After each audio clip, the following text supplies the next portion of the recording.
So చాలామంది వచ్చేసరికి ఎదురు చూస్తా ఉన్నారు జేఎన్టీయూహెచ్ స్టూడెంట్స్. అసలు రేపటి నుంచి కాలేజీలు నడుస్తాయా? క్లోజ్ అవుతాయా? కొంతమంది మెంటాలిటీ ఎలా ఉంది? ఎప్పుడు జరిగేదే. మళ్ళీ ఇక వచ్చేసరికి ఏస్తారు. మళ్ళీ కొన్ని రోజులు షరతులు పెట్టుకుంటారు. మళ్ళీ ఓపెన్ చేస్తారు. ఎట్టాగ రన్ చేస్తారు. ఇప్పుడు ఇలాంటివి ఏం జరగవని చెప్పేసి కొంతమంది. ఇలా రకరకాలుగా వీళ్ళు వచ్చేసరికి ఇక ఫిక్స్ అయిపోయారు స్టూడెంట్స్ కూడా. అయితే ఇప్పుడు ఈ జేఎన్టీయూహెచ్ కాలేజీలని కాదు, తెలంగాణ కాలేజెస్ అన్నిట్లో కూడా వచ్చేసరికి క్లోజింగ్‌కి సంబంధించిన ఒక బ్రేకింగ్ అప్డేట్ అనమాట. సో, దాని గురించి ఇప్పుడు చెప్పదలిచాను. ముందుగా అయితే ఇంతవరకు ఈ ఛానల్ సబ్స్క్రైబ్ చేసుకోని వాళ్ళు ఎవరైనా ఉన్నట్టయితే సబ్స్క్రైబ్ చేసుకొని ఈ వీడియోని లైక్ చేసి షేర్ చేయండి. మీకేమైనా డౌట్స్ ఉన్నట్టయితే కాల్ మీ ఫోర్ ద్వారా కాల్ చేయండి. తెలుగు ఇంజినీరింగ్ ఎడ్యుకేషన్ టెలిగ్రామ్ ఛానల్‌లో జాయిన్ అవ్వండి. ఈ వీడియోకి ఒక హైప్ ఇవ్వండి. ఇక టాపిక్‌లో వెళ్తే ఏంటంటే, ముందు నేను చెప్పేది ఏంటంటే ఖచ్చితంగా సబ్స్క్రైబ్ చేసుకొని ఉండండి. అప్డేట్ వచ్చినప్పుడు మిస్ అవుతున్నారు. సో, ఇక చెప్పించేది ఏంటంటే, తెలంగాణ కాలేజెస్ నవంబర్ 1 వరకు టైం ఇచ్చాయి కదా! ఈ ఫెడరేషన్ కౌన్సిల్ ఏదైతే ఉంటదో దాని ప్రెసిడెంట్ ఉంటారు. అయితే ఇవాల్టి వరకు ఇచ్చేసారు ఇక. ఆదివారం వరకు. ఎందుకంటే ప్రభుత్వం నుంచి ఎటువంటి స్పందన లేదు. వీళ్ళనేది ఏంటంటే ప్రభుత్వానికి ఈ రీయింబర్స్‌మెంట్ ఇచ్చే ఉద్దేశం ఇప్పట్లో లేనట్టుంది అని చెప్పేసి వీళ్ళు చెప్పడం జరిగింది. అయితే ఆదివారం నైట్ సాయంత్రం వరకు సమయం ఇస్తాం. సో, ఈలోపు గనక రీయింబర్స్‌మెంట్ గనక మాకు విడుదల చేయకపోతే 900 కోట్లు అన్న దాని ప్రకారం సోమవారం నుంచి పక్కా అంటే పక్కా కాలేజీలన్నీ కూడా అన్ని రకాల కాలేజీలు మూసేస్తారు రీయింబర్స్‌మెంట్‌కి సంబంధించి అని చెప్పేసి చెప్పడం జరిగింది. ఇప్పుడు పక్కాగా క్లోజ్ ఉంటదా? ఉండదా? చెప్తాను. దానికన్నా ముందు కొంతమంది అడుగుతున్నారు. మేనేజ్‌మెంటు సీట్ జాయిన్ అయ్యాం సార్ మరి మేము. మాకేం రీయింబర్స్‌మెంట్ రావట్లేదు కదా! మరి మాకు కూడా కాలేజీలు క్లోజ్ చేస్తారా? అని చెప్పేసి అడుగుతా ఉన్నారు.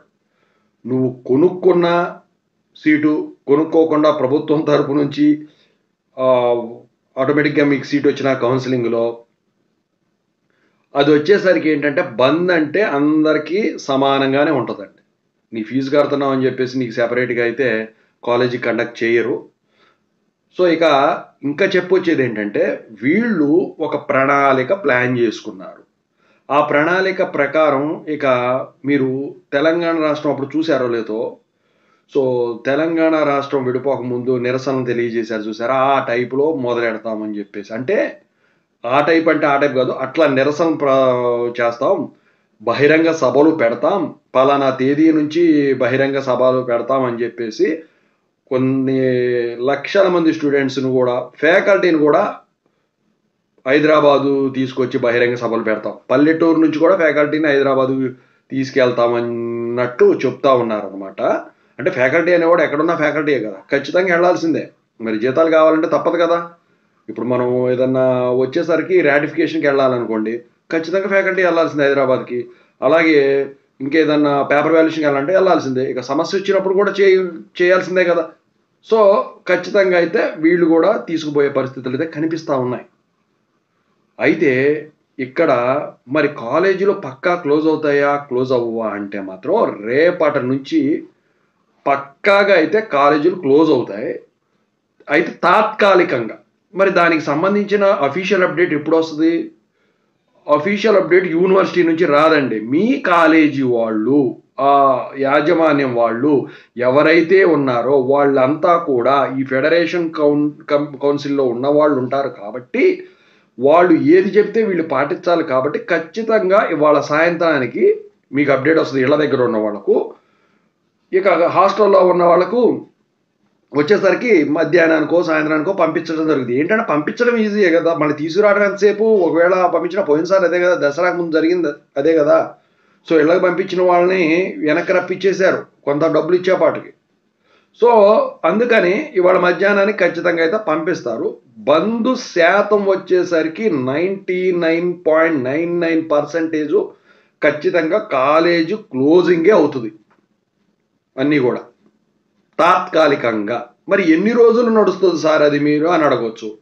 సో ఇది ఎన్ని రోజులు నడుస్తుంది ఏంటి అంటే నాకు తెలిసి కరెక్ట్గా ఒక 2 వారాలు ఉండేదానికి ఛాన్స్ ఉంది. ఇవాళ గనక వాళ్ళు రియంబర్స్మెంట్ వేయకపోతే ఓకేనమ్మా. వాళ్ళు ఇంతకుముందు ప్రణాళిక ఫాలో చేస్తా ఉన్నారు. అయితే ఈ రియంబర్స్మెంట్ అనేది అన్ని రోజులు ఆపకుండా ఎవరు నెలకు నెల తరబడైతే ఆపరండి. ఎందుకంటే స్టూడెంట్ కెరీర్ తింటుంది.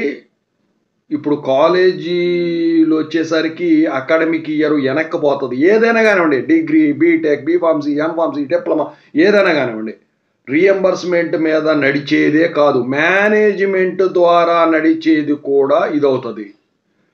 మరి ఈ గ్యాప్లో వీళ్ళు ఇన్స్పెక్షన్ చేస్తారా అంటే వాళ్ళు చెప్పేదేంటి, ఈ విజిలెన్స్ వాళ్ళని పంపించి చేస్తామన్నారు కానీ నోటీసులు అయితే ఏమి ఇవ్వలేదండి. మరి ఈ గ్యాప్లో కనుక స్టార్ట్ అయితే మరి ఏమన్నా చేస్తారేమో కానీ, ఎందుకంటే అఫీషియల్ అప్డేట్ రాంది మనం దేనికి ఫిక్స్ అవ్వకూడదు కదా. ఓకేనా. అఫీషియల్ అప్డేట్ అనేది ఈ విషయంలో మాత్రం గుర్తుంచుకోండి, యూనివర్సిటీ ఏదైతే వాళ్ళు మాత్రం పెట్టరండి కంపల్సరిగా. ఓకేనా. యూనివర్సిటీ నుంచి రాదు అది. సో అది మీరు ఏదైతే కాలేజ్ చదువుతున్నారో ఆ కాలేజీ వాళ్ళే పంపించాలి. ఓకేనా. ఇది ఏంటంటే ఇప్పుడు దసరా హాలిడేస్ అనుకోండి, యూనివర్సిటీ కింద వస్తుంది అది. లేకపోతే ఏదైనా పబ్లిక్ హాలిడే అనుకోండి, యూనివర్సిటీ కింద వస్తుంది. బంద్ అనుకోండి అంటే ఆ బంద్ వేరు, మళ్ళీ నిరసన తెలియజేయడం ఆ బంద్ వేరు. ఇది వచ్చేసరికి ఏంటంటే తాత్కాలిక బంద్, కాలేజ్ క్లోజింగ్. ఇప్పుడు అదంటే ఏంటంటే రవాణాలు ఆగిపోతాయి, ఎక్కడికక్కడ అస్తవ్యస్తంగా ఉంటాయి. వర్షాలు పడినాయి అనుకోండి, వెళ్ళటం కష్టం అవుతుంది స్టూడెంట్ అనేవాళ్ళు కానీ ఫ్యాకల్టీ అనేవాళ్ళు కానీ. అందుకని చెప్పేసి యూనివర్సిటీ నుంచి పోస్ట్ పోన్మెంట్ ఇలాంటివి చేస్తారు, కాలేజీ క్లోజ్ అనేది. అందుకే అఫీషియల్ అప్డేట్ వస్తుంది. కానీ ఇలాంటి విషయాల్లో యూనివర్సిటీ నుంచి అయితే ఖచ్చితంగా రావు. మీరు గమనించాలి, మీ కాలేజీనే నమ్ముకోండి. మీ కాలేజీ వాళ్ళు ఎప్పుడు పెడతారా వాట్సాప్ గ్రూపుల్లో అని ఎదురు చూడండి. సో ఇవాళ సాయంత్రం ఈవినింగ్ లోపు అప్డేట్ తెలుస్తుంది. దీని తర్వాత ఇంకొక అప్డేట్ ఉంది, అది కూడా ఇస్తాను మీకు. అది ఏంటి అని మీకు ఉపయోగపడేది, అది ఖచ్చితంగా 100% ఉపయోగపడుతుంది. అది కన్ఫర్మేషన్ అనేది దానికి సంబంధించింది ఇంకా రాలేదు. ఓకేనా. సో దీని మీద అయితే గట్టిగానే ఉన్నారు. ఇంకోటి ఏంటంటే ఇందాక ఒక డేట్ చెప్పాను, ఏంటి వీళ్ళు బహిరంగ సభ ప్లాన్ చేస్తున్నారని. సో మొదట అయితే 6వ తారీఖు అని అనౌన్స్మెంట్ ఇచ్చారు. కానీ మరి అది వర్షాలు గట్రా, ఎందుకంటే ఇంకో వారంలో భారీ వర్షాలు ఉంటాయి అంటున్నారు. వర్షాలు గట్రా లేని పక్షంలో అది కొంచెం వెనక్కిపోయేదానికి ఛాన్స్ ఉంది. నాకు తెలిసి ఎప్పుడు కూడా ఏంటంటే, సో పోయినసారి జరిగింది ఆదివారం పూట వరకు టైం ఇచ్చారు. అప్పుడు కూడా దసరా అప్పుడు కూడా మధ్యాహ్నానికి, సాయంత్రానికి, మధ్యాహ్నానికి కూడా కాదు. ఈ కౌన్సిలింగ్ వాళ్ళందరూ కూడా ఉప ముఖ్యమంత్రి గారితోనూ ముఖ్యమంత్రి గారితో చర్చల అనంతరం ముఖ్యమంత్రి గారు ఒప్పుకున్న వెంటనే ఈ ఇంటికి పంపించిన వాళ్ళు కూడా వెనక్కి రప్పించడం జరిగింది. సో ఇక వచ్చేసరికి మరి ఇప్పుడు చర్చలు అయితే ఏమీ లేవు అని చెప్పేసి వాళ్ళు చెబుతా ఉన్నారు. సో ఇక ఇవాళ సాయంత్రం వరకు వెయిట్ చేయండి. ఈ మధ్యలో ఇంకొక అప్డేట్ ఇస్తాను మీకు క్లారిటీ అయిన తర్వాత. ఓకేనా. Stay tune for updates. Thank you.